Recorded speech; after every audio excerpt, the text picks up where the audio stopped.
श्रीरामचंद्रम शरणं प्रपद्ये श्रीरामदूतं शरणं प्रपद्ये। ऋषि पंचमीना आ पावन दिवसे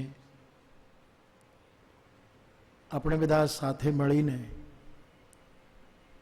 વાચસ્પતિ એવોર્ડ વડે જેમની વંદના કરી રહ્યા છીએ એવા 2011ના વાચસ્પતિ એવોર્ડ જેમને આપણે અર્પણ કર્યો અને એમણે સ્વીકાર્યો એવા પરમાદરણી રાજેન્દ્રભાઈ નાણાવટી સાહેબ, બહેનજી 2012નો વાચસ્પતિ એવોર્ડ જેમણે કૃપા કરીને સ્વીકાર્યો એવા પૂજનીય શાસ્ત્રી બાપા તથા પૂજનીય માતાજી,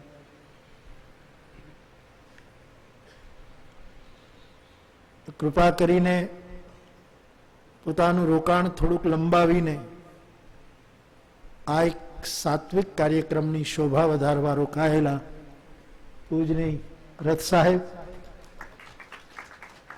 આ સમગ્ર સદપ્રવૃત્તિના માર્ગદર્શક અથવા તો બધી જ રીતે જે વધારે કેન્દ્રમાં છે એવા આદરણીય ગૌતમભાઈ પટેલ, સોમનાથ યુનિવર્સિટીના સંસ્કૃત યુનિવર્સિટીના કુલપતિ ટુંપળી સાહેબ, આદરણીય મનસુખભાઈ, વસંતભાઈ, અજીતભાઈ, વિજયભાઈ, આપ સૌ વડીલો, સંસ્કૃત સત્ર કે અસ્મિતા પર્વ એ મારા માટે શ્રવણ ભક્તિ છે અને મને કહેવા દો કે બોલવું કદાચ ગાવું એ ભક્તિમાં જરૂર આવે છે, પણ કેવલ બોલવું એ ભક્તિમાં બહુ આવતું નથી.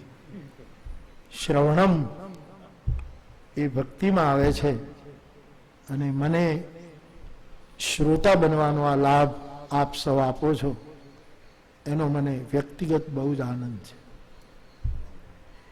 3 દિવસથી અહીં સંસ્કૃત સત્ર ચાલતું હતું. કુલ 5 બેઠકોમાં આપણે વિવિધ વિષયો ઉપર યાની સંસ્કૃતમાં લઘુ કાવ્યો ઉપર વિદ્વાનોનો અભ્યાસ, એનું તપ, એના દર્શન કર્યા, શ્રવણ કર્યું. મારું તો કોઈ ગજુ નહીં, કોઈ વ્યાખ્યા કરવાનું એવું સાહસ પણ ન કરું, પણ અહીંથી વારંવાર કહેવામાં આવ્યું લઘુ કાવ્યની જે વ્યાખ્યાઓ થતી હતી અને શાસ્ત્રી વ્યક્તિગત સ્તર પર અનુભવથી વ્યાખ્યાઓ આવતી હતી.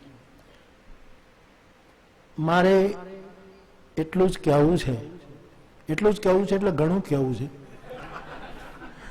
ઘણું મીન્સ ઘણું નહીં, પણ હું ભૂલી જાઉં એના પહેલા મારી એક બહુ જ પ્રસન્નતા વ્યક્ત કરું કે પૂજ્ય શાસ્ત્રી બાપા શ્લોકના માણસ પણ વાણી બિલકુલ ઠેઠ લોકની બોલતા હતા. ઠેઠ લોકની વાણી હતી, શ્લોકના માણસ. એમની વિદ્વતા ગૌતમભાઈ અને શાસ્ત્રીજી એ વારંવાર વિમર્શ કરતા હતા, એના ઉપરથી હું ક્યારેક ક્યારેક જોઈ લેતો હતો કે કેટલા એ આનંદમાં આવતા હતા. પણ એમણે એટલે ભલે સૌંદર્ય લહરી વિષય પણ મને તેમ લાગ્યું, મેં તો બોલ્યો પણ ખરો, પણ કે આપ જે બોલો એ સૌંદર્ય લહરી જ છે, ક્યોંકિ એક એક લહેર સુંદર હતી. આપની એક એક લહેર એ સુંદર હતી. એટલે હું પ્રણામ સાથે મારી પ્રસન્નતા વ્યક્ત કરું છું. રાજેન્દ્રભાઈને આપણે ઘણી વખત સાંભળ્યા છે, એમની વિદ્વતા, એની સાથોસાથ એમનું જે જે મહિમા છે આ સંસ્કૃતનું સત્ર છે, તમે છૂટ આપો તો એક ઉર્દુ શેર બોલું, કારણ કે અહીંયા બોલ્યા છે એટલે તમે મને ઠપકો નહીં આપી શકો. खुशनुमाई देखना न कद किसी का देखना, खुशनुमाई देखना न कद किसी का देखना, बात पेड़ों की कभी आए तो साया देखना. ક્યારેક તમારી મહેફિલમાં વૃક્ષોની ચર્ચા નીકળે તો એનું કદ ન જોજો, પણ એનો છાંયો સમાજને કેટલો પ્રાપ્ત થયો છે. આ સંસ્કૃતની છાયામાં આપણે બેઠા છીએ. અને વિનોબાજીનું એક વાક્ય મને ગમે છે. બાપ વિનોબાજીને જ્યારે પૂછવામાં આવ્યું કે સંસ્કૃત માટે શું કરવું જોઈએ, ત્યારે એણે મેં કહ્યું કે સંસ્કૃતનો પ્રચાર ન હોય, એનું પ્રકાશન હોય. આ વિનોબાજીનું વક્તવ્ય છે. એનું આપ સૌ શાસ્ત્રી બાપા, આપ અથવા તો કૃષ્ણશંકર દાદાથી લઈને જેમની વંદના અમે કરી શક્યા, એમ આપે સંસ્કૃતનો પ્રચાર તો જરૂર થાય જ, પણ સંસ્કૃતને વધારે ને વધારે દેદીપ્યમાન કરીને, પ્રકાશિત કરીને અમારી પાસે મૂક્યું. એટલે હું મારી વંદન સાથે મારી પ્રસન્નતા વ્યક્ત કરું. હું બિહારમાં જાનકીજીની આમ જન્મસ્થળી ગણાય કે જે ગણો તે, ઇતિહાસનો માણસની, હું ખાલી માણસ છું, એકેયનો માણસ નથી, ખાલી માણસ છું. પણ સીતામઢીમાં વર્ષો પહેલા કથા હતી. બિહારમાં સીતામઢી એક સ્થાન છે, કદાચ હરીશભાઈ ત્યાં હતા કે મને ખ્યાલ નથી. અને ત્યારે બંને સમય મારી કથા ચાલતી. ત્યારે એક મૈથિલી વિદ્વાન, દાદાજી, मैं गुजराती में बोलूँ ना कि हिंदी में बोलूँ? हाँ समझे, ठीक है. शास्त्री जी आप भी गुजराती? ठीक है. इतर पहला मैंने एम थयुं हतुं के हिंदीમાં બોલું, પણ હું ઘણી વખત ગુજરાતી હિન્દી કથામાં, કારણ કે મૂળ તો આવી જ જાય, ગુજરાતી બોલવા માંડું એટલે હિન્દી ભાષીઓના ફોન આવે કે બાપુ આપને ખ્યાલ હશે કથા હિન્દીમાં છે. એટલે હું સમજી જાઉં કે આ પ્રાસાદિક પ્રહાર છે, એટલે હું એટલું સમજી જાઉં. તો બાપ એક મૈથિલી વિદ્વાન દાદાજી મને મળ્યા, મેં પ્રણામ કર્યા. રામચરિત માનસના સારા ગાયક, તૂટ્યું ફૂટ્યું હાર્મોનિયમ લઈને એવી સુંદર ચોપાઈઓ ગાય, આમ સાંભળ્યા જ કર્યા. એણે મને કહ્યું કે બાપુ, જનકની ધર્મપત્ની સુનૈનાએ લઘુ કાવ્યો રચ્યા છે. સુનૈનાજી, અને જે સુનૈના હોય એ લઘુમાં ઘણું મોટું કહી શકતી હોય છે. સુનૈના શર્ત છે, સુનૈના એની શર્ત. મેં કહ્યું કે સુનૈનાનો કાળ રામકાળ. હવે રામકાળની ગણના સૌ પોતપોતાની રીતે કરે છે, આપણું એ કામ નહીં. અમારે અહીંયા વાલ્મીકી રામાયણ પરિષદ થઈ હતી ત્યારે બહુ મથ્યા. હું તો માળા જ ફેરવતો હતો કે આમાં પડાય નહીં, હરિનામ જ લેવાય, આમાં ન પડાય. ગ્રંથ ગરબડ કરી, વાત ને ખરી કરી, એવું થતું. પણ સાંભળવાનો આનંદ હતો. તો બાપ ક્યાં રામકાળ? મેં એમને કહ્યું કે કોઈ પ્રમાણ, કારણ કે એમણે જો લઘુ કાવ્ય રચ્યું હોય તો સંસ્કૃતમાં જ હોય ને. પણ અહીંયા જે 3 દિવસથી હું સાંભળું છું એમાં ઘણા કાવ્યો માટે એના લેખકોના નામ આવ્યા નથી, સર્જકના. અજ્ઞાત સર્જક છે, કોઈએ આમ લખ્યું છે, કોઈ આમ, એનો કોઈ પ્રમાણ નથી. તો એ દાદાએ મને એમ કહેલું કે આનું પણ કોઈ પ્રમાણ નથી. પણ એમણે મને એમ કહ્યું કે એ લઘુ કાવ્ય લુપ્ત થયા, સુનૈનાજીના લઘુ કાવ્ય લુપ્ત થયા, અને પછી મૈથિલી પરંપરામાં 1200 થી, એને મને કીધું કે 1200 થી લઈને શરૂઆત થઈ મૈથિલીમાં સુનૈનાએ જે કંઈ કહ્યું હશે એ વખતે કહ્યું હોય ન કહ્યું હોય રામ જાણે, પણ જે ભાવ હોય તે એને મૈથિલીમાં ઉતારવામાં આવ્યો છે. અને સુનૈનાએ, હરીશભાઈ આપણે બધા ગાઈએ છીએ, સુનૈનાએ તો સંસ્કૃતમાં ગાયું હશે, એનો થોડોક ફેરફાર કરીને મૈથિલી વિદ્વાનો, મૈથિલી લોક સર્જકોએ એક પદ ગાયું છે જે લઘુ કાવ્યમાં ગણાયું છે મિથિલામાં, જે અમે ગાયા કરીએ. હાર્મોનિયમ કઈ વાંધો નહીં. શાસ્ત્રીજી કેવું સુંદર હાર્મોનિયમ વગાર ગાયા, સાધુ. અને દાદાજી આ ઉંમરે પણ ગળું બરકરાર રાખ્યું છે અને ઓમકાર નાથની સાથે બેસનાર મહાપુરુષ છે. દાદા આપને પ્રણામ.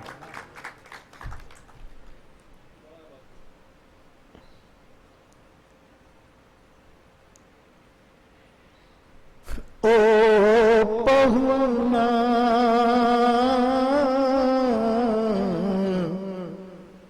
ઓ પહુના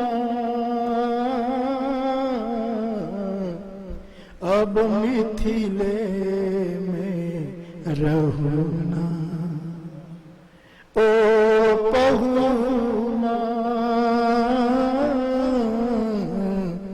अब मिथिले में रहूना जो सुख है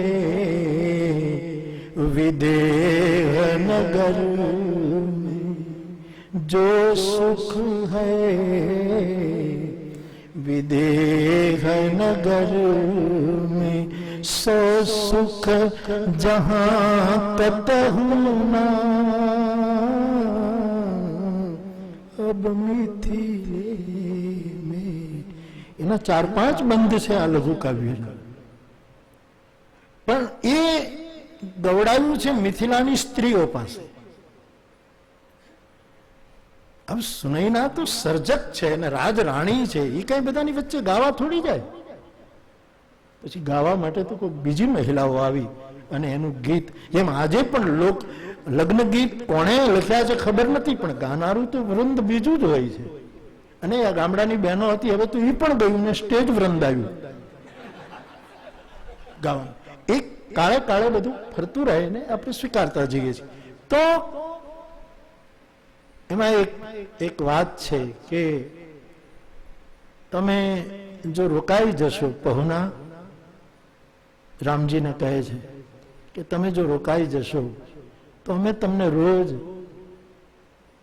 સવેરે ઉબટન મલમલ ઇત્તર સે નહલાવ, રોજ ઉપટન કરીને ઇત્તરથી નવડાવશું. અને હે કૌશલ્યાનંદન, અમે જનકપુરના ધર્મને જાણનારા લોકો છે. તુલસી જનકપુરની પ્રજાને જે પ્રમાણપત્ર આપે છે રામચરિતમાનસમાં, ધર્મશીલ જ્ઞાની ગુણવંતા. એક નાગરિક ધર્મશીલ જ્ઞાની અને ગુણવંત છે, કારણ કે વિદેશનો નગરનો એ નાગરિક છે. એટલે અમે એટલું જ કહીએ કે જો 1 મહિનો રોકાઈ જાઓ તો હવે રોજ અમે તમને ઉપટન કરી લગાડીને નવડાવશું અને ખાતરી આપીએ છીએ કે કાળામાંથી ગોરા કરીને મોકલશું. તમે કાળા છો. હમણાં રાજેન્દ્રભાઈ કહ્યું ને કે રાધા, ગીત ગોવિંદની રાધા એ અંધારાને ભેટવા માંડી હતી. કૃષ્ણ સમજી અંધકારને આલિંગન આપતી હતી. ત્યારે મને પાકિસ્તાની એક શાયરનો શેર યાદ આવતો હતો કે जिसे रास आ गए हो तेरी जुल्फ के अंधेरे, हे गोविंद हे गोपाल, जिसे रास आ गए हो तेरी जुल्फ के अंधेरे, वो कभी कहीं न भटके किसी रोशनी के पीछे, वो कभी कहीं न भटके किसी रोशनी के पीछे, जिसे रास आ गए हो तेरी जुल्फ के अंधेरे. એક શેર છેલભાઈ, મને ફાયદો શું છે, મારા માટે કોઈ સંચાલક નથી.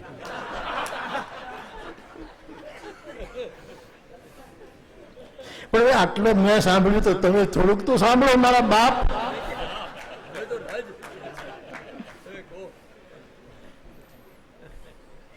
ना कोई मेरा साथी, ना कोई मेरी मंजिल, मैं फिर भी जा रहा हूं किसी अजनबी के पीछे.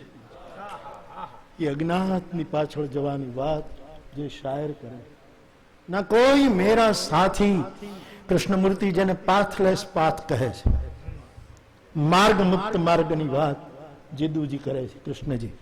ના કોઈ મેરા સાથી, ના કોઈ મેરી, મારે કઈ પહોંચવાનું પણ નથી, અને પહોંચ્યા પછી તો પાછું આવવું પડે. જરૂર કહ્યું છે યદ ગત્વાન નિવર્તન્તે, એ વાત જરૂર આવી, પણ છતાંય જો ક્રમ છે એમાં તો પાછું આવવું પડે. રાજેન્દ્રભાઈ નું કાલે યાદ કરાવતો હતો, એમણે કવિતા કહી કે હમણાં એવું થાતું બહુ, હું મારી ટૂંકે જઈ રહું. સર્જકને આવું થાય કે હું હવે મારી ટૂંકે જઈને રહું, કારણ કે અહીંયા તો કરડે છે કહું, હું મારી ટૂંકે જઈ રહું. તો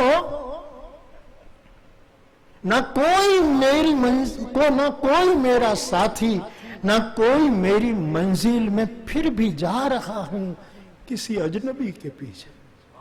साधक की दौड़, साधक કેમ જાય છે? એમાં કોઈ સાથ ન ચાલે. ઠીક છે, ગુરુ માર્ગદર્શન કરે, ધક્કો મારે, જ્યાં બેઠો હોય ત્યાંથી યાદ કરે એટલે આપણી ગતિ શરૂ થઈ જાય સાહેબ, પણ કોઈ સાથે નહીં. અને ક્યાં જવાનું છે, આપણે ક્યાં પહોંચવાનું છે એની આપણને ખબર નથી. છતાંય હું કોઈ પણ એક રમતિયાળ શેર, અથવા તો કવિને છૂટ હોય છે બધી, એટલે એક, અને રમતિયાળ જ નહીં પણ આમ બરાબર પણ છે કે તું અમીર હો તો ક્યા હૈ, મેં ગરીબ હું તો ક્યા હૈ. તું અમીર હો તો ક્યા હૈ, મેં ગરીબ હું તો ક્યા હૈ, તેરા મહેલ હો રહા હૈ મેરી ઝોપડી કે પીછે. સરનામું આ છે સાહેબ, એડ્રેસ આ છે કે તું જયારે તારા મહેલનું સરનામું લખીશ ત્યારે એમ કહીશ કે રણછોડ ખોડાના ઝૂંપડાની પાછળ. આ રણછોડ ખોડા મારા તલગાડાના નાગરિકનું નામ છે. સાહેબ તમે મહુવા ઉપર કવિતા લખો, સ્વાગત છે, પણ તલગાજરડા ઉપર લખો. મારું મૂળ તલગાજરડા છે સાહેબ. અને યોગેશભાઈ લખીએ છે, ઘણા લખીએ, સ્વાગત સ્વાગત છે આપણે, બહુ સુંદર. પણ મોહમયી નગરીમાં મને ક્યાં બેહાડ્યો યાર. સ્વાગત છે. तो जिस रास आ गए हो तेरी जुल्फ के अंधेरे, वो कभी कहीं न भटके किसी रोशनी के पीछे.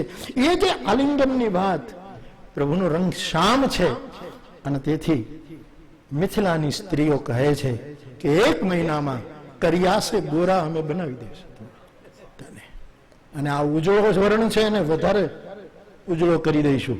લક્ષ્મણ. આવા કાવ્યો, એવી એક માન્યતા મિથિલામાં છે કે સુનૈનાજીના રચેલા છે. અને પછી મને આમ, આપને હું સાંભળતો હતો ને, મને રામચરિતમાનસ આમ ધક્કા મારે. સાહેબ અજીતભાઈ કીધું કે પેલી દો માછલીની વાત કરી, આપે કહ્યું કે દો માછલીની વાત આપે કરી કે વિજયભાઈ આપે, મને તરત તુલસી યાદ આવે. ખેલત મનસી જમીન જુગ, ખેલત મનસી જમીન જુગા, જનુ વિધિ મંડળ ડોલ, જનુ વિધિ મંડળ ડોલ. પછી બાતુલ શબ્દ અહીંયા બહુ બહુ આવ્યો. બાતુલ, બાતુલ, પછી એનો અર્થ થાય એનો, મને તુલસી યાદ આવે. બાતુલ બાત બિબસ મતવારે, તે નહીં બોલહી વચન વિચારે. બાતુલ બાત બિબસ, કેટલા શબ્દો અહીંથી મને મળતા હતા. આપ જે બોલતા હતા એમાં ક્યાંક તુલસી, અને એટલે તુલસી વધારે ને વધારે સાચા પડતા જાય છે કે નાના પુરાણ નિગમાગમ સંમતમ યત રામાયણે નિગદિતમ ક્વચિદન્યતોપી. તો જનવિધુ મંડળ ડોલ. તો આ સુનૈનાની વાતોને, ભલે એ બન્યું હોય કે ન બન્યું હોય, જે હોય એ આપણું કામ નહીં.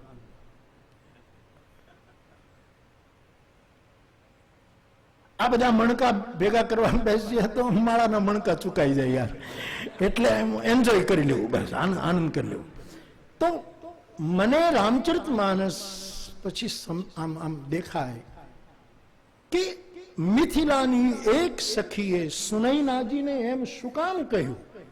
જ્યારે રામ ધનુષ ભંગ કરવા ઉભા થયા અને સુનૈના જરા થોડા ચિંતિત થયા કે આ શિવનું પિનાક, આ શંકરનું ધનુષ આવો એક સુકુમાર રાજકુમાર તોડી શકશે?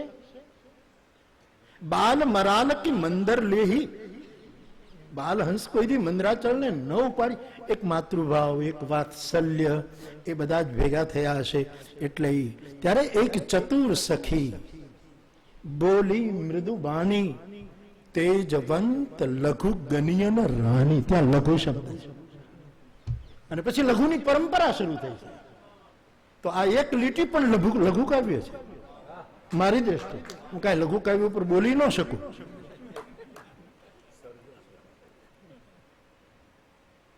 ત્યારે પેલી સ્ત્રી બોલી. મને એમ થયું કે આ લઘુ ક્યાંથી? ત્યારે મને વિદ્વાન યાદ આવે છે, મિથિલા પ્રદેશ યાદ આવે છે, મૈથિલી ગિરા યાદ આવે છે.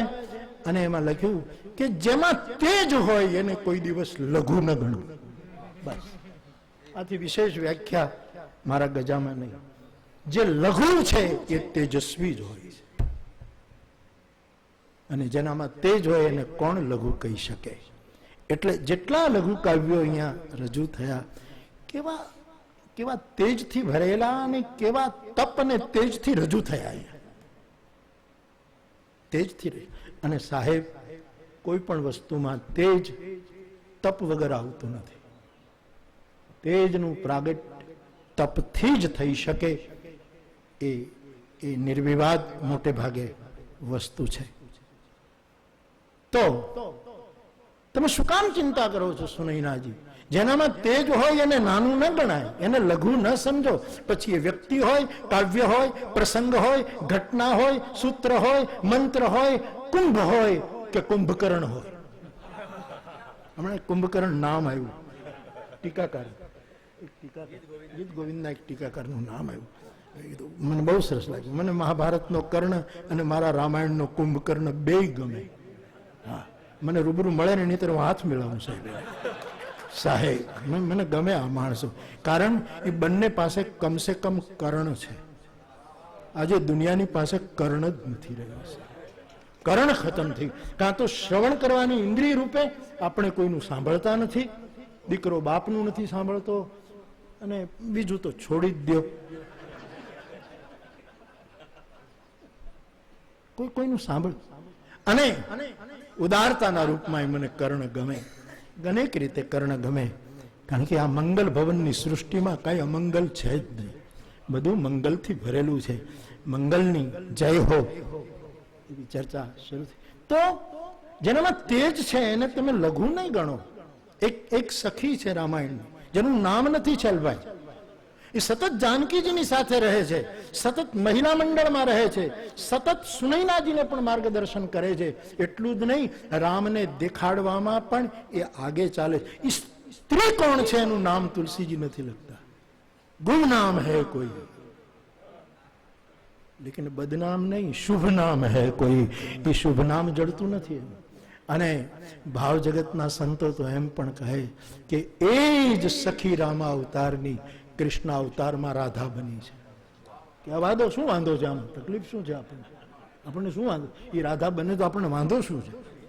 હું કાળી શાલ રાખું તેમાં તમને વાંધો શું છે? હા, એ મારી મોજ છે. હું માળા રાખું તો તમને તકલીફ શું છે? એમ એ જ જો રાધા બની હોય તો મને ક્યાંય વાંધો જ નથી.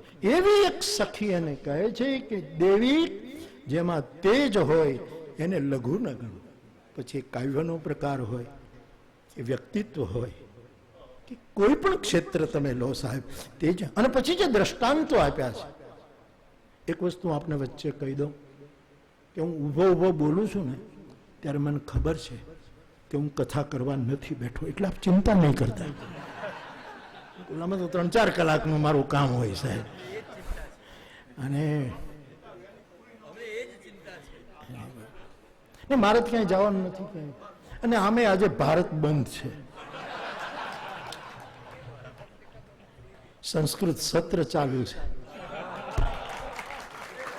અને સાહેબ, મેં ગૌતમભાઈ, બાબુભાઈ, જસભાઈ પટેલ, અને જયારે ઇમરજન્સી દેશમાં આવી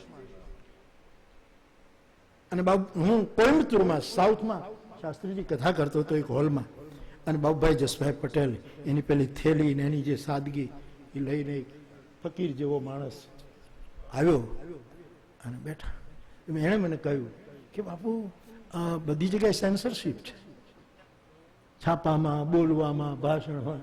મેં કીધું બધી જગ્યાએ હોઈ શકે, રામકથા ઉપર પ્રતિબંધ ન હોઈ શકે. હું તો રાડો પાડી પાડીને ગાઉં છું અહીંયા સાહેબ. તો આજે ભારત બંધ છે, આમે ક્યાંય એટલે કાંઈ તકલીફ નથી. જમીન બધા રોકાવું હોય તો રોકાજો, જજો એમ તો હું કેમ કહું છું, એવું તો મારાથી કેમ થાય. પણ જો રોકાવતો તો બહુ આનંદ છે. પછી તમે રોકાજો, કાલે હું નીકળી જઈશ. वक्त की कैद में जिंदगी बंद है, चंद घड़ियां मिली हैं जो आज आजाद है. વક્ત કી કેદમાં તો આખી જિંદગી આપણી, આપણને થોડીક અઢી દિવસની ચંદ ઘડીઓ મળી હતી જે આપણા હાથની હતી સાહેબ, એને આપણે માણી છે. ધન આજની ઘડી તે રળિયામણી સાહેબ. જ્ઞાનીઓને ભૂતકાળ હોય, આ શાસ્ત્રીય ચર્ચા નથી કરતો, મને જે લાગે છે કહું છું. પાછું તમે શાસ્ત્ર પ્રમાણ ગોતો તો પાછું આપણું ગજું નહીં સાહેબ. જ્ઞાની આપણે તો એમ કહેવાય કે એને ભૂતકાળની ખબર હોય કે આમ હતો, હું આમ હતો, આમ હતો એવું. અને જ્ઞાની લોકો કદાચ ભવિષ્યકાળ પણ જાણે. પણ ઘણી વખત જોયું છે કહેવાતા જ્ઞાનીને વર્તમાનમાં જીવતા નથી આવડ્યું. કર્મ માર્ગીઓ પણ પ્રારબ્ધ કર્મ અને સંચિત કર્મોની ચર્ચા કરે છે, પરંતુ વર્તમાનમાં કેમ કર્મ કરવું. અહીંયા કોણે કહ્યું, એટલું બધું બોલાયું છે કે આપે કહ્યું ને સાહેબ કે તટસ્થ બનીને અવલોકન કરવું. જે બે ધારા ચાલે છે એની વચ્ચે તમે પ્રસન્નતાયામ ગતાભિષેક સ્થાન મમલે વનવાસ દુઃખતા મુખાંબજ શ્રી રઘુનંદનસ્ય મે સદાસ્તુ સા મંજુલ મંગલ પ્રદા. આપ જયારે કહેતા હતા કે રામને જયારે કહેવામાં આવ્યું તારે રાજા બનવાનું છે અને બીજી જ ક્ષણે કે તારે વનમાં જવાનું છે, ત્યારે ચહેરા ઉપર ગ્લાની નહોતી. મારો તુલસી લખે પ્રસન્નતાયામ ગતાભિષેક ન મમલે વનવાસ દુઃખત મુખાંબુજ શ્રી રઘુનંદનસ્ય મે સદાસ્તુ સા મંજુલ મંગલ પ્રદા. તો એ જે તટસ્થ રહેવું, કર્મવાદીઓ પણ ભૂતકાળના કર્મ હવે ભવિષ્યમાં કેવું કરવું, શું થશે ને એમાં રહી જાય. પણ પ્રેમ માર્ગનો પ્રથી ધન આજની ઘડી તે રળિયામણી, એ આજની ચંદ ઘડિયા જો હૈ वो आजाद है, उसको खो के मेरी जाने जा. આમ તો ફિલ્મનું ગીત છે ને, હવે તમે મને બધા ઓળખો છો એટલે વાંધો નથી. હવે તો વિદ્વાનો એને મેં ટેવ પાડી દીધી છે, સંતોને ટેવ પાડી દીધી છે.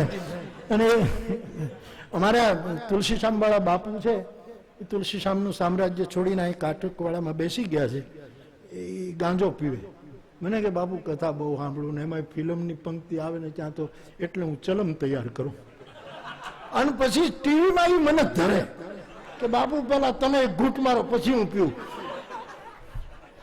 નિવેદન કરે ગાંજાની ચલમનું મને. એ પેલા કે બાપુ તમે પીવું. મેં કીધું ત્યાંથી ધોવાડો મને આવશે, વાંધો નહીં.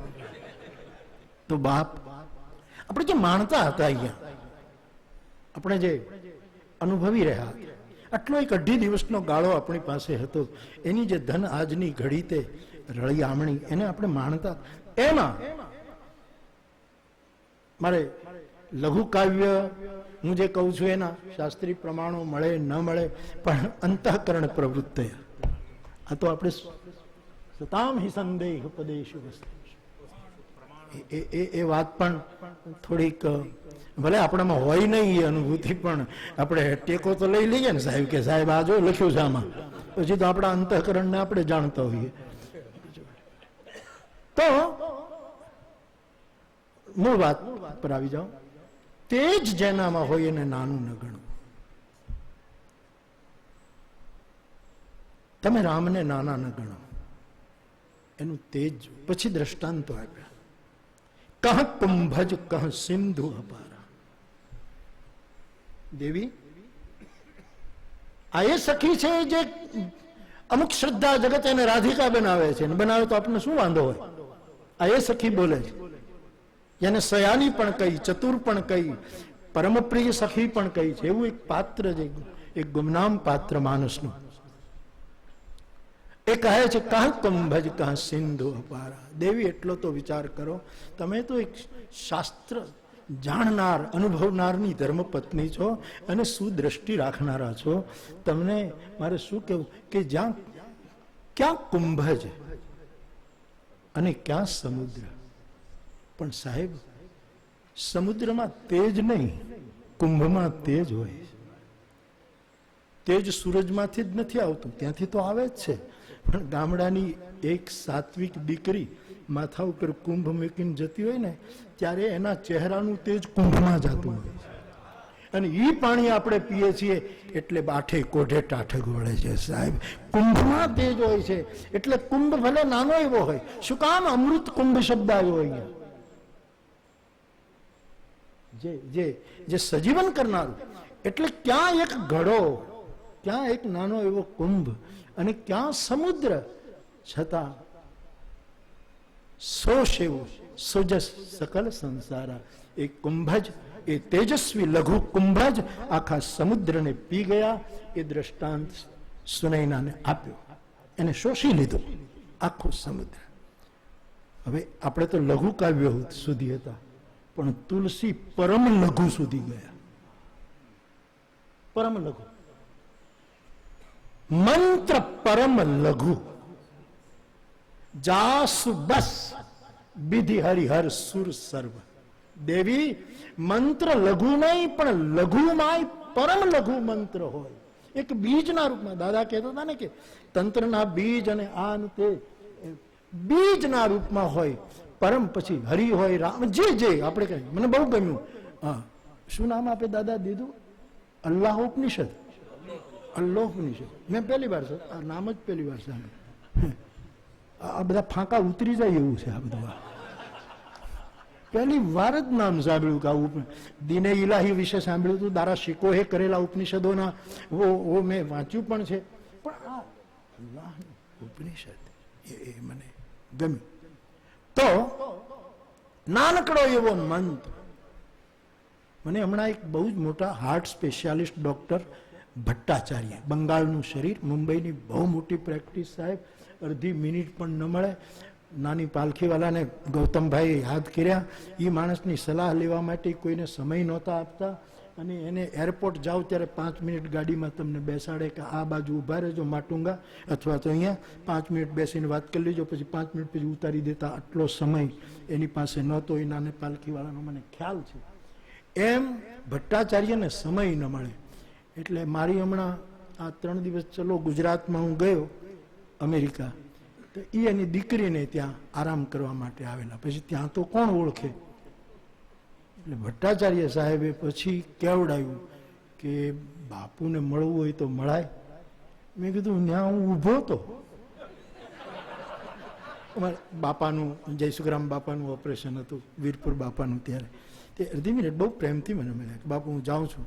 એના ઓપરેશન થિયેટરમાં જતા મને મળવા આવ્યા. પછી તો બહુ બેઠા. હું સંધ્યામાં હતો એટલે થોડુંક મોડું થયું.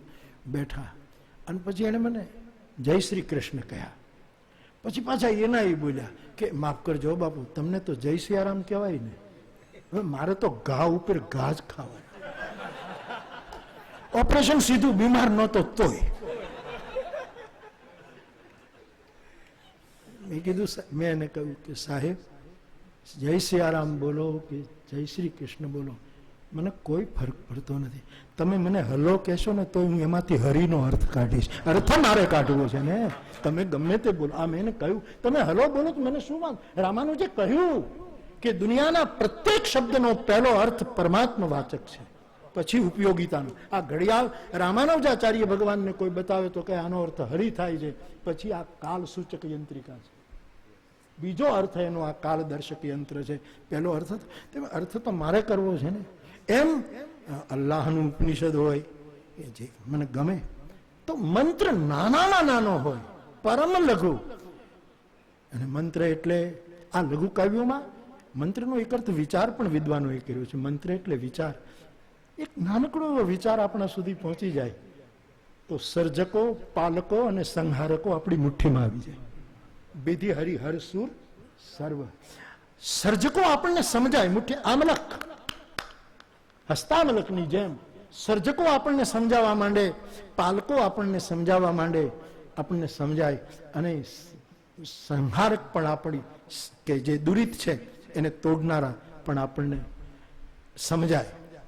એ પરમ લઘુ મંત્ર છે. એવું પેલી મૈથિલી સ્ત્રી કહે, મંત્ર પરમ લઘુ જાસુ બસ વિધિ હરિહર સુર સર્વ તમામ દેવતાઓ એને આધીન થાય.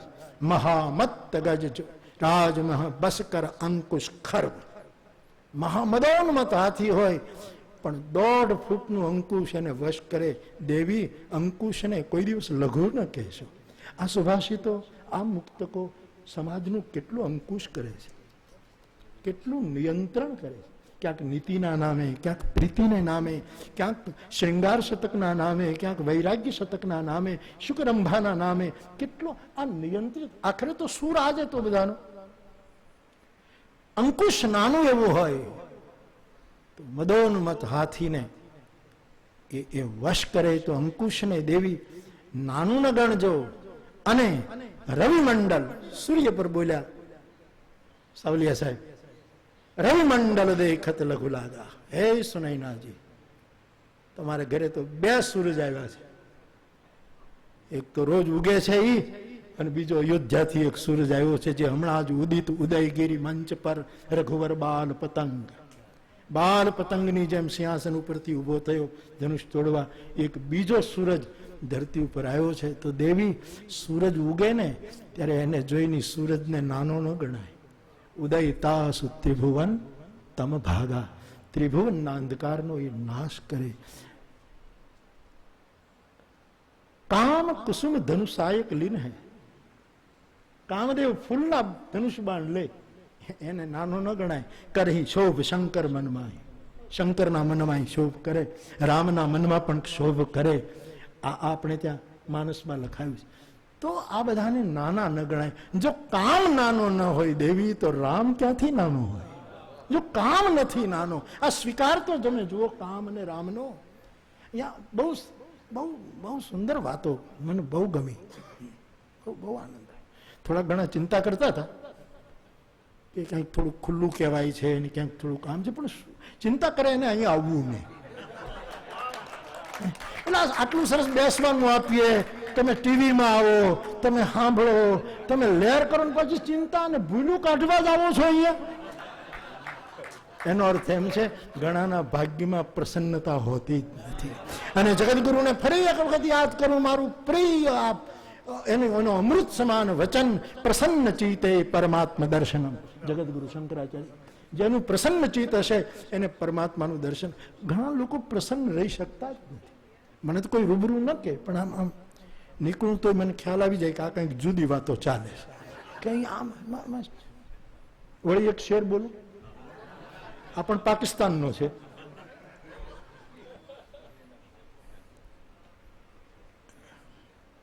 ગૌતમભાઈ 5 મિનિટ.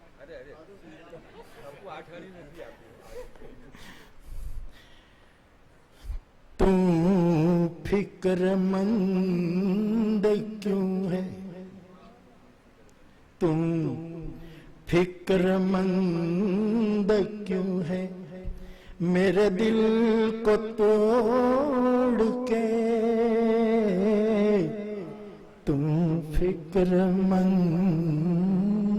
क्यों है, तुम फिक्रमंद क्यों है, मेरे दिल को तोड़ के मैं खुद ही जा रहा,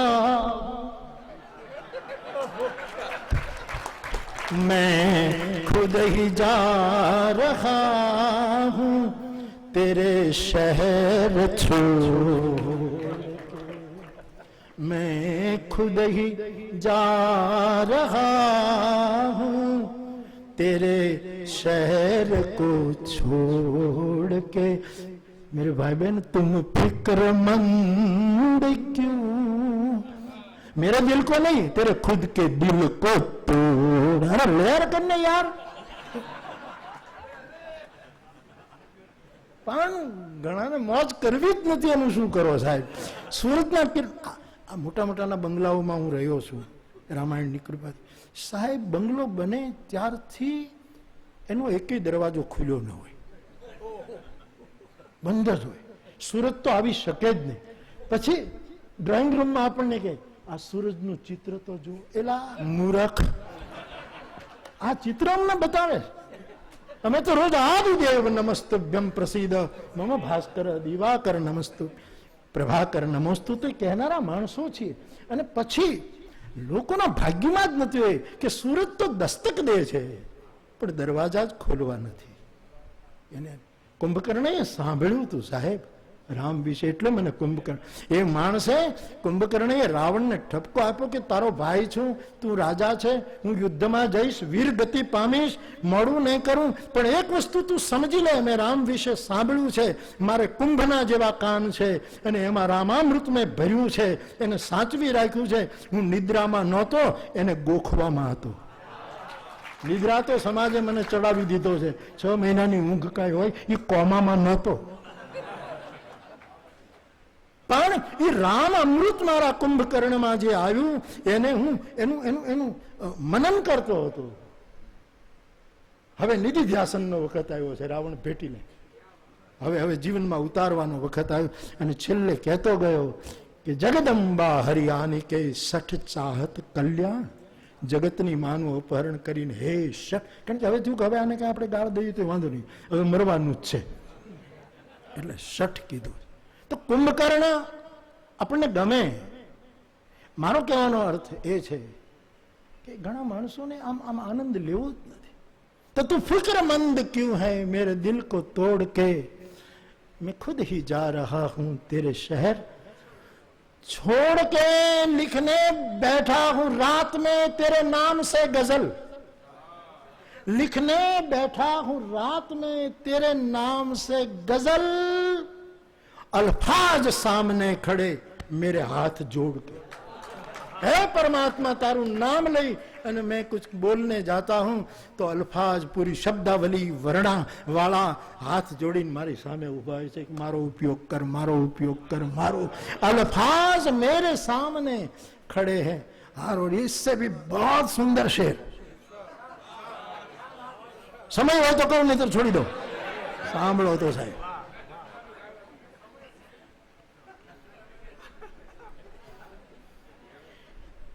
પ્રિયતમે પ્રેમિકાને, પ્રિયતમને પ્રેમિકાએ સોગંદ આપેલા કે મોહબ્બતના સોગંદ છે, ખબરદાર જો મને ક્યારેય મને મળી છો, મારી સાથે વાત કરી છે કે મને ચિઠ્ઠી ચબરખી લખી છે, તો ફોન તો કરતી જ નહીં. હર્ષદેવભાઈએ ટેલિફોનને વૈકુંઠ પહોંચાડ્યો છે. એનું ક્યારેય મોબાઈલને વૈકુંઠ પહોંચાડ્યો સાહેબ, જેનું સિગ્નલ ક્યારેય જાય જ નહીં. અમારે ભાગ્યેશ ઝા સાહેબ એક વખત અહીંયા અસ્મિતા પર્વમાં કે સંસ્કૃત પર્વમાં બોલતા હતા કે સુરેન્દ્રનગરની આજુબાજુ જતો હતો તો એક ભરવાડ ભેંસ ઉપર ઉભો ટેલિફોન ઉપર વાત કરે. ભેંસ ઉપર તો કે પૂછું ભેંસ ઉપર કે સાહેબ ટાવર બરાબર મળે, અહીંયા સિગ્નલ બરાબર મળે. તો વૈકુંઠથી તો ઊંચું શું છે સાહેબ.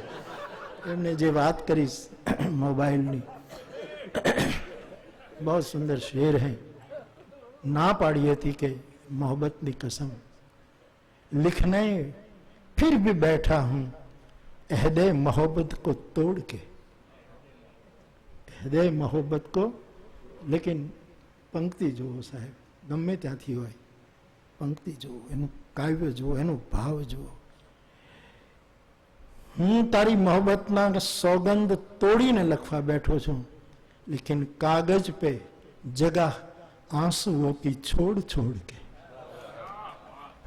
તારી મોહબ્બતની કસમ તોડીને લખવા બેઠો છું ત્યારે મને ગ્લાની અથવા તો પીડાના આંસુ આવશે એટલી જગ્યા કાગળમાં રાખીને લખું છું કે કાગળ માટે આંસુઓને જગ્યા મળે એટલે માટે. તું ફિક્રમંદ ક્યું હૈ મેરે દિલ કો તોડ. આવા તો ઘણા શેર છે, જવા દો, આગળની કથા સાંભળજો ટીવીને નમન કરીને. તો બાપ કામદેવ જો નાનો ન હોય, લઘુ ન હોય, તો રામ કેમ નાનો હોય? અને આપણો રામ તો મહતો મહિયાન, એ સૂક્ષ્મમાં સૂક્ષ્મ પણ. અને આ ગોડ પાર્ટિકલ જે નીકળ્યું હમણાં એ કેટલું છે સાહેબ, તોડી તોડી તોડી તોડી તોડી અને કેટલું એ નાનું છે. અને છતાંય એને કોઈ એક સમય એવો આવશે કે વૈજ્ઞાનિકો સ્તબ્ધ છે કે આ તૂટેલા કણો કોઈ કોઈના કયામાં નથી, કોઈ કોઈના કયામાં નથી. અને ત્યારે આપણો નેતિ શબ્દ આવીને ઉભો રહે કે આ બધું જ કર્યા પછી કહેવું જ પડશે કે નેતિ નેતિ જેહી વેદ નિરૂપા, આમ કહીને આપણે અટકવું પડે. તો આ લઘુ કાવ્યની જે ચર્ચાઓ ચાલી એના વિશે મને મૈથિલી એ સ્મરણ આવ્યું, એટલા માટે મેં આપની સામે મૂકી. આપ સૌએ આવીને જે મને શ્રવણ, બધાને લાભ મળ્યો છે, બધા જ આવે છે, સવાલ જ નથી. છતાંય જેને અનુકૂળ ન હોય ના આવે, પણ મને તો આ શ્રવણ ભક્તિ છે સાહેબ. મને કાલે એક પત્રકાર બેન પૂછતી હતી કે બાપુ વક્તાના લક્ષણો કહો. મેને કહા વક્તાનું પહેલું લક્ષણ એ સારો શ્રોતા હોવો જોઈએ. આ પહેલું જ લક્ષણ છે. અમારો તુલસી લખે શ્રોતા સુમતિ સુશીલ સુચિ કથા રસિક હરિદાસ, આટલા લક્ષણો શ્રોતાના લખાવ્યા છે, તો વર્ણવ્યા છે. તો હું એક શ્રોતા તરીકે આખું માણતો હતો. આખી આમાં કોઈનું નામ લઉં તો કોઈને ન ગમે એ મને ખબર છે, એટલે હું કોઈનું નામ લેતો નથી. પણ આ વિચાર યજ્ઞ, આ શબ્દ યજ્ઞ, આપણે કેટલો મોટો યજ્ઞ કરીએ છીએ આમ, ભલે 18 દિવસ હોય. કારણ કે શબ્દનું ઘરાનું તો જુઓ, એનું ઘરાનું આકાશ છે. અને આ શબ્દ દ્વારા આમ અગ્નિ યજ્ઞ કુંડમાં આપણે આહુતિ નથી આપતા, આકાશમાં આહુતિ આપીએ છીએ. કારણ કે આ છોરું આકાશનું છે. ચંદ્રકાંતભાઈ શેઠે તે દિવસે કાવ્ય પાઠ કરતા કહ્યું કે હું અત્યારે શબ્દ નથી વાપરતો, શબ્દ વાપરું છું. શબ્દ શબ્દ જે આપણો મધ્યકાલીન શબ્દ વધારે રહ્યો છે, સંતોએ વાપર્યો છે શબ્દ. તો આ એક યજ્ઞ ચાલતો હતો, એમાં જેમણે જેમણે આહુતિઓ આપી છે એ બધા જ મારા માટે બહુ જ આનંદવર્ધન કરનારા છે, આનંદમાં વૃદ્ધિ કરનારા છે. ભાસ્કરભાઈ બધા વિદ્વાનોને જ્યારે સાંભળતો હતો ત્યારે મને એમ થતું હતું કે હું આ કહીશ આ કહીશ, પછી જેમ તમે કથા ભૂલી જાઓ છો એમ મારો એ શું વાંક. એટલે પછી ઘણા સૂત્રો છૂટી ગયા, પણ બધાએ પોતપોતાના વિષય ઉપર. અને આમ તો જરૂર વિષય હોય ને એ વિષય ઉપર રહે.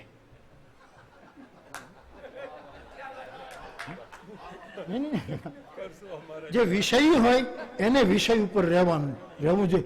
સાધક હોય એને જરૂર નથી સાહેબ. અને સિદ્ધને તો સવાલ જ નથી. અને સિદ્ધ કરતા એ છેલ્લો જે શુદ્ધ છે એ પરમ અવ્યવસ્થાનું નામ હું પરમાત્મા કહું છું. પરમ અવ્યવસ્થાનું નામ પરમાત્મા છે. આ ગોડ પાર્ટિકલે સિદ્ધ કર્યું છે કે એકેય અણુ એકેયના કયામાં નથી. આ પરમ અવ્યવસ્થા. ભલે આપણે કહેતા હોય કાંઈ એ તો મારીને તમારી ટૂંકી. હમણાં અમેરિકામાં એક રોગ નીકળ્યો છે, એ રોગનું નામ અંગ્રેજી છે, એટલે મને અંગ્રેજી આવડે નહીં, એટલે હું ભૂલી જાઉં. મને વસંતભાઈએ શીખવું છે, એટલે કે એના પ્રવચનમાં કે ક્યારેક ક્યારેક આપણે વચ્ચે અંગ્રેજી બોલીએ તો લોકોને પણ એવું સારું લાગે કે આ એ વિદ્વાન લાગે છે. એટલે હું ક્યારેક ક્યારેક કથામાં પણ, અમારે હમણાં સોખડાવાળા સ્વામીજી આવ્યા હતા, એ ચલો એવું સરસ લાગે એ બોલતા હતા ત્યારે કે મોરારી બાપુ કહે, શાસ્ત્ર કહે, એ મસ્ત મસ્ત મસ્ત મસ્ત વાર મસ્ત બોલતા સ્વામીજી. તો મને બહુ આનંદ આવતો હતો. મેં કીધું મને આટલું આવડે તો હું એમ કષ્ટ લઉં, હું એ કષ્ટ કરું, એમ કે હા કષ્ટ કરું.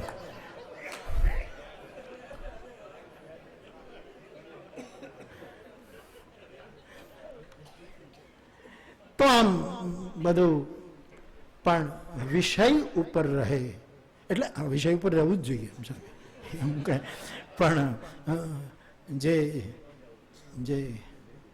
મમય વાંશો જીવ લોકે જો હોઈએ આપણે, કૃષ્ણના જો સંતાનો હોઈએ, તો ક્યારેક મને મને જરાય ચિંતા નથી દાદા બોલતા હતા ત્યારે, પણ સમય આપણે સાચવવાનો હતો એટલે સ્વાભાવિક છે કે દાદાને આપણે વિનંતી કરવી પડી. પણ એ જે બોલતા હતા એ મારા માટે સૌંદર્ય લે. એટલે તમે અહીંયા આવો ને તો વિષય ભલે લઈને આવો, પણ તમે મારી બીક તો રાખતા જ નહીં. આ સંચાલકોને અને વિદ્વાનોને એ મને ખબર નથી ભાઈ સાહેબ, પણ મારા માટે તો તમે જે બોલો, જો બોલે સો હરિકથા. પણ છતાંય કેટલા વિષય ઉપર બધા બોલ્યા છે. હા, આ છેલભાઈ ને એ તો બધા પાકા શ્રોતાઓ છે સાહેબ. અમને ખબર પડે કે વક્તા ક્યાંથી ક્યાં જઈ રહ્યો છે સાહેબ, કેવી રીતે ઉતરે છે. એ બધા જ પ્રવચનો માટે હું મારી પ્રસન્નતા વ્યક્ત કરું છું.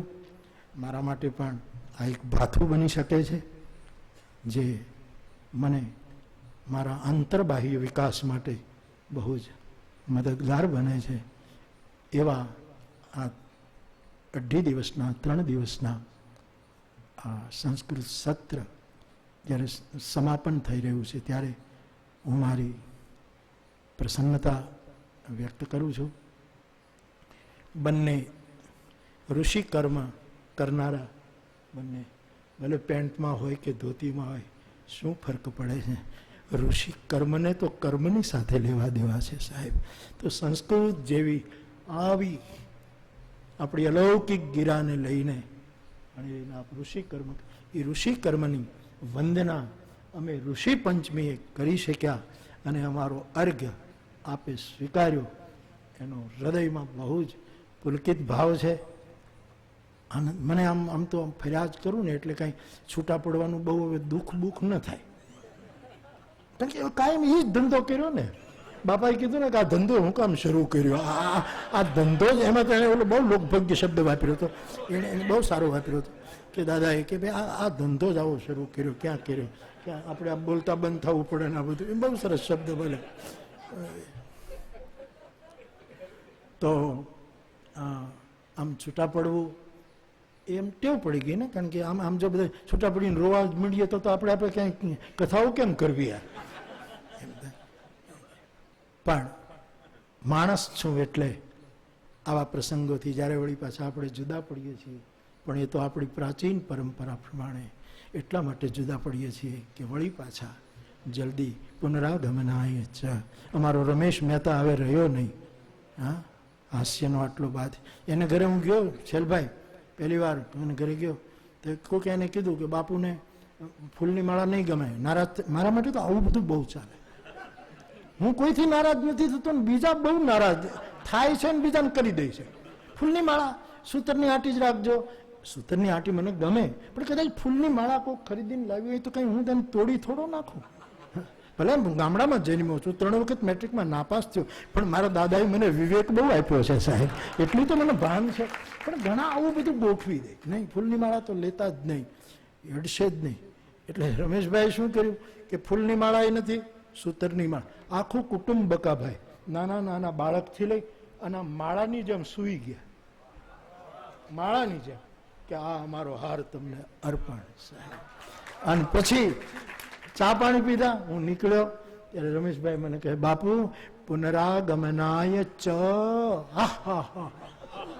પછી એનું જે રીત હતી, આપણે જુદા પડીએ છીએ ફરી પાછા કોઈને કોઈ નાતે મળવા માટે. હું હર વખત કદાચ ભૂલ્યો છું. सितारों को आंखों में महफूज रखना.